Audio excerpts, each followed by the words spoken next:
কথা বলে যে ইসলাম ধরে রাখছি আমরা, এই ভারত না, এই পৃথিবীতে ইসলাম কখনো কোনো মোল্লা মুফতি মুহাদ্দিস দিয়ে আসে নাই। ইসলাম কখনো মোল্লা মুফতি দিয়া মানুষ গ্রহণ করে নাই। মানুষ ইসলামের ছায়াতলে আসছে। আল্লাহ যুগে যুগে কালে কালে আল্লাহ তার নবীদেরকে পাঠিয়েছেন, আল্লাহ তার রাসূলদেরকে পাঠিয়েছেন, এবং বর্তমানে আল্লাহ রাব্বুল আলামিন এই আল্লাহর ওলিদেরকে ধারাই ইসলাম প্রচার হচ্ছে, ইসলাম গ্রহণ হচ্ছে। বাবা, ইসলাম গ্রহণ এক জিনিস আর ইসলাম প্রচার আরেক জিনিস। কোরআন পড়া এক বিষয় আর কোরআন আরেক বিষয়। কোরআন মুখস্থ করা এক বিষয়, কোরআন আরেক বিষয়। কোরআন কখনো কোরআন পড়ে না, কোরআন নিজে কখনো নিজে কোরআন পড়ে না। কোরআনকে কে পড়ে? আমানু পড়ে, আমানু পড়ে। জীবনে দেখছেন আপনার ঘরের কোরআন শরীফ সে নিজে নিজে পড়তাছে? না, আপনার ঘরের যে কোরআন রাখছেন সেটা আপনি পড়বেন। কারণ কোরআন সম্পর্কে জানার প্রয়োজন নাই, কারণ কোরআন নিজেই জানে সে কি। আমি জানি না কোরআন কি, এর জন্য বলছে তুমি কোরআন শেখো, কোরআন পাঠ করো, কোরআন পড়ো। তাহলে শেখো, পাঠ করো, পড়ো, আপনি যাই করতে আছেন, এর ভিতরে ইসলাম আমরা আজকে আমাদের যারা পূর্বপুরুষ বাপ দাদা যারা আছে 8 পুরুষ 10 পুরুষ আগে যা হিসাব করেন, ভারতবর্ষে বেশিরভাগ মানুষ হিন্দু ছিল। এই হিন্দু থেকে মুসলমান হয়েছে। আর যদি আপনি 1450 বছর আগে যান, মক্কায় কোন মুসলমান ছিল না। মদিনা, যে সোনার মদিনা, মদিনা শব্দের অর্থ কি? শহর। আরবিতে শহরকে বলা হয় মদিনা। যেরকম আমরা শহর বলি না, আবার রাজধানী আরেকটা, কিন্তু শহর মানে হচ্ছে মদিনা। আনা মদিনাতুল ইলমি, আল্লাহর হাবিব বলতেছে আমি মদিনাতুল ইলমি, আমি ইলমের শহর। আলিউ বাবাহা, আলী হচ্ছে তার দরজা, মাওলা আলী হচ্ছে তার দরজা। এই শহর কে? মদিনা। এই মদিনা শরীফে আগে কি মুসলমান ছিল? মহানবী মদিনায় যাওয়ার আগে 2 ধরনের লোক ছিল। কিছু ছিল ইহুদি, অধিকাংশই ইহুদি ছিল, আর কিছু ছিল মুশরিক। ইহুদিরা মূর্তি পূজা করে না, কিন্তু মুশরিকেরা করে। মক্কায় কি ছিল? মক্কায় বেশিরভাগই মুশরিক ছিল, তারা মূর্তি পূজা করত। যখন মহানবী মক্কা থেকে হিজরত করে মদিনায় গেল, তখন কি করলো? এই মক্কা মদিনার যে মুশরিকরা, তারা মক্কাবাসীর লোকে মিলা গেল অত্যাচারের লেগে। তো যাক, আমি এইদিকে যাবো না। আমার বিষয় যেটা আমি ধরছি খাজা বাবার, যে দিন হাসতু হুসাইন। দিন বলতে কি বুঝি আমি? খাজা বাবা বলছে একমাত্র দিনই হুসাইন, একমাত্র দিন, আর কোনো দিন নাই। দিন হুসাইন। দিন আরবি শব্দ, দিনের বাংলা শব্দ হুবহু অনুবাদ হলো স্বভাব। স্বভাব, স্বভাব সেটা হলো আরবিতে বলা হয় দিন।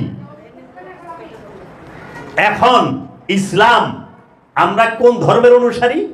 দিন ইসলামের। ইসলাম মানে হচ্ছে আত্মসমর্পণ। ইসলাম শব্দের অর্থ হলো আত্মসমর্পণ, দিন শব্দের অর্থ হলো স্বভাব।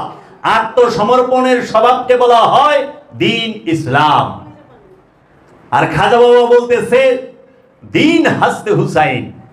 দিন কইলে কখনো স্বভাব কইলে ইসলাম না, এটা কেউ যেন না ভাবে স্বভাব ইসলাম। কারণ এক এক মানুষের এক এক স্বভাব, এক এক পশুর এক এক স্বভাব, এক এক ব্যক্তির এক এক স্বভাব না, এক এক পশুর এক এক স্বভাব না।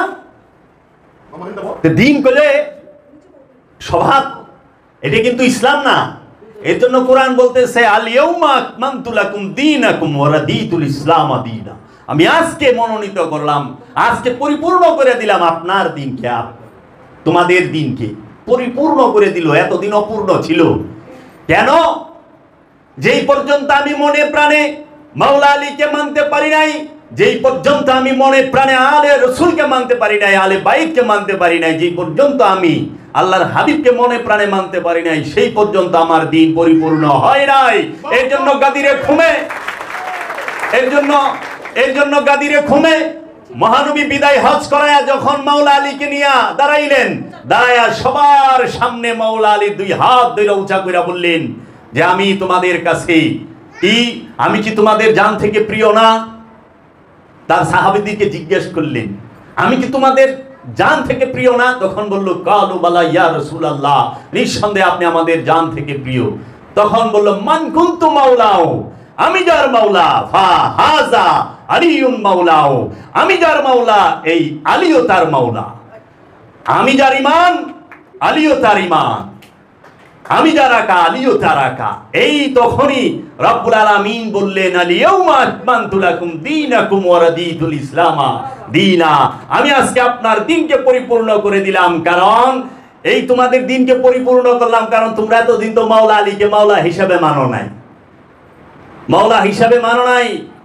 যাহারা বলে আমরা আহলে সুন্নাত ওয়াল জামাত, কিন্তু মাওলা আলীকে বলে মাওলা আলী রাদিয়াল্লাহু তাআলা আনহু, ওইটা আহলে সুন্নাত ওয়াল জামাত নয়, ওইটা গোলাপি আহলে সুন্নাত ওয়াল জামাত। ওইটার মধ্যে সুজায়েজিদের গন্ধ আছে, ওইটার মধ্যে মারওয়ানের গন্ধ আছে। ওই আহলে সুন্নাত ওয়াল জামাতের মধ্যে মহানবীর 1,29,000 সাহাবীর মধ্যে মাওলা কেউ নাই মাওলা আলী ছাড়া। একজনই মাওলা, সে হচ্ছে মাওলা আলী। এবং পৃথিবীতে যত ওলি আল্লাহ আছেন তারা সবাই মাওলা আলীকে আলাইহিস সালাতু ওয়াস সালাম বলেছেন। দিন স্বভাব দুই প্রকার, একটা হইল হুসাইনি দিন, দিন হস্তে হুসাইন। আমরা কোন দিনের অনুসারী? আমরা হুসাইনি দিনের অনুসারী, আমরা মাওলা হুসাইনের দিনের অনুসারী। আমরা মারওয়ানের দিনের অনুসারী নই, আমরা এজিদের দিনের অনুসারী নই, আমরা ওই বিকা হুয়া মৌলবীর দিনের অনুসারী নই, আমরা অন্য কোন গোলামের দিনের অনুসারী নই, আমরা হচ্ছে মাওলা হুসাইনের দিনের অনুসারী। এই দিন মাওলা হুসাইনের স্বভাব কি? দিন হাসতে হুসাইন। মাওলা হুসাইনের স্বভাব কি টের পান না কারবালায়? এই সেই মাওলা হুসাইন, যেই মাওলা হুসাইনের দিনের স্বভাব কি? যত আঘাত করো তাদেরকে ক্ষমার প্রার্থনা করো। সে তার রবের কাছে ক্ষমার প্রার্থনা করছে, তাদেরকে বুঝাইছে, কিন্তু আঘাত করে নাই। মাওলা হুসাইন যদি ফরিয়াদ করে, খাজা বাবা যদি এক লোটায় আনা সাগরের পানি আনতে পারে, তাহলে খাজা বাবার যদি আনা সাগরের পানি এক লোটায় আনতে পারে, তো মাওলা হুসাইন কি ফুরাদরে তার তাবুতে আনতে পারে না? তার তাবুতে আনতে পারে না? পারে তো, কারণ খাজা বাবা নিজেই বলছে যে আমি ইমাম হুসাইন আলাইহিস সালাতু ওয়াস সালামের গোলামেরও গোলাম। খাজা বাবা বলছে আমি ইমাম হুসাইনের গোলামেরও গোলাম। খাজা বাবা যদি ইমাম হুসাইন আলাইহিস সালাতু ওয়াস সালামের গোলামের গোলাম হইয়া আনা সাগরের পানি এক লোটায় আনতে পারে, তাহলে ইমাম হুসাইন আলাইহিস সালাতু ওয়াস সালাম কি ফুরাতরে ডাক দিলে ইমাম হুসাইনের তাবুর নিচে আসবে না? তাবুর সামনে আসবে না? অবশ্যই আসবে। কেন আনে নাই? এর পিছনেও তো হাকিকত রয়ে গেছে। কারণ ওই সময় যদি ইমাম হুসাইন আলাইহিস সালাতু ওয়াস সালাম ফুরাতকে তাবুর সামনে নিয়ে আসতো, তাইলে আমরা তো এই জালিমদের পরিচয় জানতাম না। যারা লেবাস দইরা দাঁড়ায় রয়েছে, যাদের মাথায় পাগড়ি আছে, যাদের চাপায় দাঁড়িয়ে আছে, যাদের শরীরে জুব্বা আছে, যাদের কপালের মধ্যে নামাজের দাগ আছে, কালো দাগ, তারা যে এইরকম নির্মম হইতে পারে, এইরকম জঘন্য হইতে পারে, তাইলে তো আমরা বুঝতে পারতাম না। এই জন্য মহানবী মুসলমান বানাইছে, মহানবী তার উম্মত বানাইছে, কিন্তু ইমাম হুসাইন আলাইহিস সালাম দেখাই দিয়েছে যে মহানবীর খাঁটি উম্মত ৭২ জন। আর